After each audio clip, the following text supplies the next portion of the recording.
Hello, everyone. Welcome to Ask a Garden Coach, a garden education show that I have designed to answer your questions about gardening. My hope is that you will leave these episodes with actionable steps you can do right away in your garden, feeling confident as you do it, and that you have fun along the way.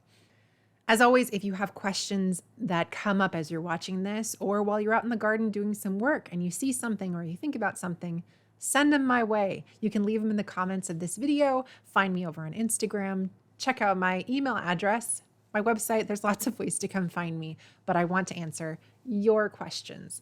Today's episode is all about dahlias. If you are somebody who has followed me on my business for a while, you know that I kind of have a thing for dahlias. It's a little excessive. I might have a problem.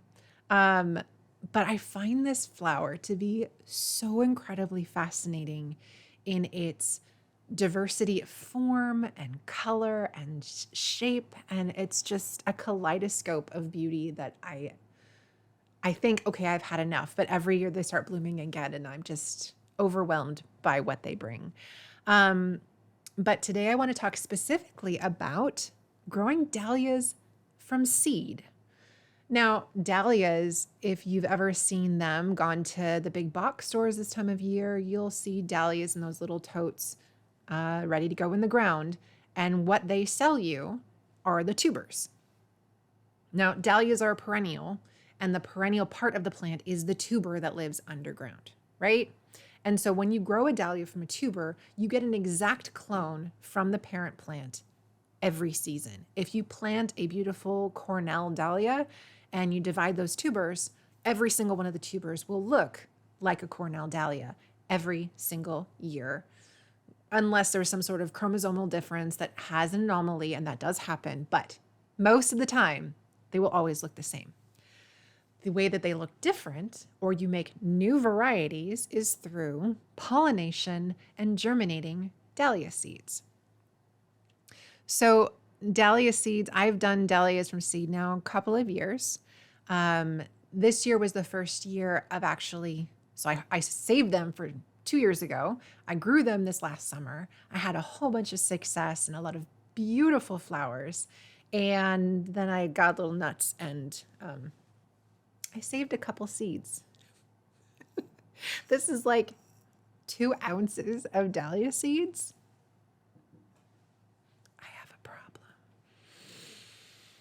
But yeah, I'm teaching all of you what I have learned, and hopefully you guys will give this a shot. All right, what to expect when you grow dahlias from seed. Most of the time when you grow dahlias from seed, you're going to have more of the dominant traits of the flower than the recessive traits of the flower. So dominant traits are things like an open center dahlia is dominant. That's ones where you have the petals on the outside and you actually see the little pollen-rich center of the flower.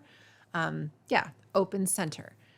Another dominant trait is a single row of 8 petals. If you go to Mexico and see dahlias in situ in their natural habitat, you're going to see these smaller flowers with 8 petals and an open center. Usually they're yellow or red or really bright in color. That's what dahlias started from. But through this process of cross-pollination, people started getting these traits coming out, and dahlias have so many traits. They're octoploids. Isn't that a fun word? It basically just means they have 8 sets of chromosomes. So there's lots of genetic diversity, which is why you have giant ones and tiny ones and purple ones and yellow ones and multicolored ones. And it's because of that genetic. So when you grow from seed, you're more likely to get open center, single row of petals, and those brighter, more red or yellow colors, not so much the purples on that spectrum. Doesn't mean you won't get them. Like a lot of dahlia breeders, they'll grow 1,000 different seedlings and they'll only keep a handful of the ones that they think are really gonna be keepers that everybody's gonna want. I personally had, I think, of the 20 or 25 seedlings, 2 or 3 that I was just like, oh, I love it. I want to do it again. So that kind of gives you an idea. But regardless, it's fun. and the bees will love you. So now, with all of that, hope I didn't confuse you. Again, questions, put them below. But here are some of the questions I've been getting about growing dahlias from seed. The first one comes from Stephanie. It says, I clipped a dahlia off that I let go to seed and just opened it up, and I think I have either 0 or 1 seed from the flower. Is that normal? Could it be that the flower I chose was a little funkier than the others? All right, Stephanie, yes, it is possible that you chose a flower that wasn't an ideal seed parent. The ones that are really tightly closed and don't expose their center, well, how are the bees supposed to get to the pollen, right? You have to let it bloom and fully open so that the bees can get in there and work their magic before you're going to get the seeds. It also could be an issue of timing. When you want to save dahlia seeds, you have to remember that from the time that they are pollinated until the time that the seeds are mature is at least 6 weeks. So if you know your rain starts in your climate like September 15th, around that time, you need to count back to when you need to let your flowers go to seed. Excuse me. And so those are 2 reasons why you might not have had a great seed count. I've had some dahlias that have produced 50 seeds from 1 seed head. And like you, I've had other ones that gave me nada, absolutely nothing. So it's totally normal. Wondering how you choose which flower seeds to save. I suppose it's a surprise when you plant them. No? And that's from Melissa. I let the bees do the work. You can do hand pollination and cover the blooms with organza bags or whatever to keep the bees out. But I do it for fun. I let it just be random what it is. And so it is a complete surprise to me what I will get. This past season, I will say I saved a lot of seeds from my collarette dahlias called Solar Flare.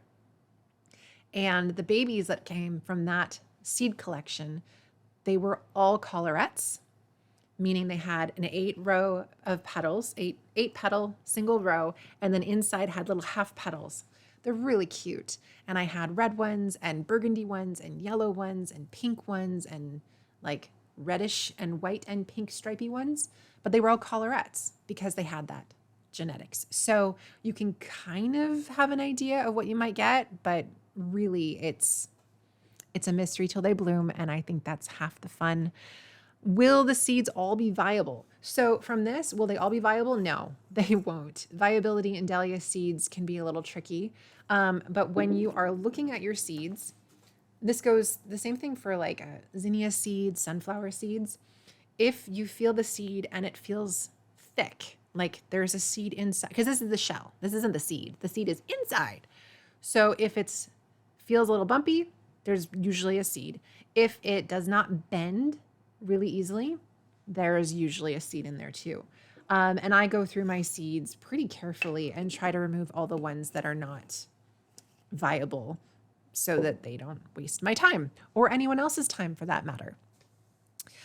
Let's see. How badly does letting them go to seed affect the size and flower production? Will it affect that? Yes, it will. With dahlias, the biggest blooms you're going to get are going to be the first ones of the season. And then as the season progresses, the blooms will get a little bit smaller. And that's whether you keep the seed pods on or not. But like most plants, once you let it set seed, it signals the flower, I don't need to bloom anymore, right? So if you let all of them go to seed, then yeah, you're not going to have as many flowers.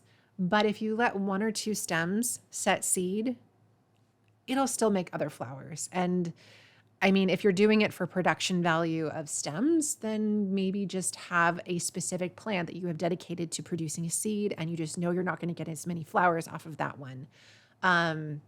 And then my other tip would be, if you have this beautiful dahlia in your landscape and you want to save seeds from a couple of seed pods, just pick the ones that are on the back. So the front flowers are really beautiful, and a couple of seed pods in the back that you don't really see. Next question or statement, it says, mine never looked like this when they were done. They were always wet and squishy. And this was in response to a video that I put, and I will share that so you guys can see it, link it here. But it shows the dahlia seed heads and what they look like as you pull them apart, and they're really papery and really dry. And hers were very wet and squishy. So as the seeds are maturing, you can actually, when they're still kind of green, like you can tell the seed has set, but they're still green. If you squeeze them, you'll have a little bit of brown liquidy goo come out the end. It's kind of gross. But if you get more of that moisture out, the seeds will mature more quickly. And then once you harvest them and bring them inside, if there's a lot of moisture in the center, they can tend to rot. So you just have to be really careful about air circulation, letting them dry all the way. I like to leave them on long stems and put them in a jar that's fanned out so there's lots of airflow, and put them in a warm place in my house so that they dry out pretty quickly. And then once they're dry and they kind of fall apart in my hands, I know that they're ready, and then I can harvest the seeds. Next question is, what plant has surprised you the most? Is there one you thought you might not enjoy, but it became a favorite? And I put this one on this episode because, yeah, dahlias, I love them. My very first dahlia that I remember seeing was when I was living in Redmond, Washington. I was newly married, and my husband and I were walking around some of the flower stands at Pike Place Market or some of the Redmond the farmers markets. We had these big, beautiful market bouquets. And I remember buying a bouquet and bringing it home, and I just fell in love. And I tried for a few years to grow them in pots, and I killed them. And it wasn't until a dear friend of mine became dahlia obsessed, and she started sharing dahlias with me, and I started growing them in ground, and suddenly I have hundreds of dahlias. Yeah. And I love the blooms. I think that's wonderful. I love the bees on them. I love watching the hummingbirds enjoy their feast on the dahlias. And I also love digging up the tubers and seeing what this plant, like you plant one tuber and it creates so much potential for the future. It's kind of my favorite plant. So those are the questions I have for today's episode about growing dahlias from seed. I want you to know that I'm not going to be keeping all these seeds in here, and I have enough in here for probably at least 200 people. And so I will be putting packets of dahlia seeds in my shop for sale very soon. So stay tuned for that announcement. Again, they're open pollinated. I don't know what they will look like, but if you go and check out my Instagram, you can kind of get a feel for the flowers that I have grown, possible combinations that there might be. And if you do end up getting some and you do grow them, please, please, please, please, please show me. I really, really, really want to see. So thank you so much for watching this episode. Again, comments, leave your questions for me. And even if it's not about this, but about anything garden related that you are doing, put it down here, because every week the episodes are going to be about different gardening topics, and I want to answer your questions. Please take time to like and subscribe to this channel on this video. I still don't even know how to say that. Just like the video, subscribe to the channel, help girl out, help me grow this so that I can be doing this for a long time. Thank you so much, and we will see you in the next one.